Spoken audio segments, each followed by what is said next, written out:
Hyderabad బోరంపేటలోని KLH యూనివర్సిటీలో కళా ఉత్సవ్ 2026 ఘనంగా జరిగింది. 2 రోజుల పాటు జరిగిన ఈ వేడుకలో పెద్ద ఎత్తున విద్యార్థులు పాల్గొన్నారు. ఈ కార్యక్రమానికి ముఖ్య అతిథిగా హీరో అర్జున్తో పాటుగా సీతాపయనం సినిమా బృందం హాజరైంది. సాంస్కృతిక కార్యక్రమాలు అందరినీ ఆకట్టుకున్నాయి.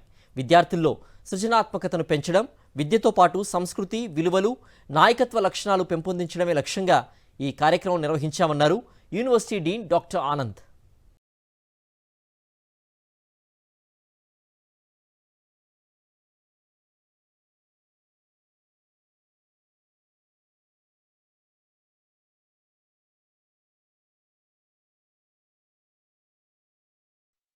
ఎవ్రీ ఇయర్ స్టూడెంట్స్ లో ఉన్నటువంటి ఆ టాలెంట్స్ ని, ఇన్హరెంట్ క్వాలిటీస్ ని మనం ఎగ్జిబిట్ చేయడానికి ఒక ప్లాట్ఫామ్ క్రియేట్ చేసాం. This is national level platform. ఆ ప్లాట్ఫామ్ ని కళా ఉత్సవ్ అంటాం అనమాట. అంటే 2 days ఇది ఎవ్రీ ఇయర్ కండక్ట్ చేస్తామండి. అంటే స్టూడెంట్స్ లో not only academics, research, training, placement, skill development ఇవే కాకుండా మనం వాళ్ళ ఉన్నటువంటి ఈ ఆర్ట్స్ ని డెవలప్ చేసి నేషనల్ లెవెల్లో వాళ్ళకి ఒక గుర్తింపు తేవడం కోసం ఈ ప్రోగ్రామ్ కండక్ట్ చేసామండి.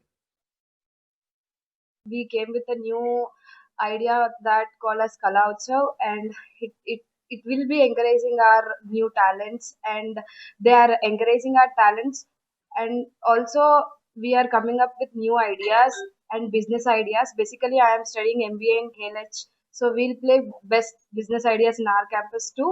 అండ్ ఈ ఎక్స్పీరియన్స్ మాకు చాలా మంచిగా అనిపించింది. అండ్ ఇంకా కొత్త కొత్త టాలెంట్స్ ఏమన్నా ఉన్నా కూడా బయటకు వస్తాయి.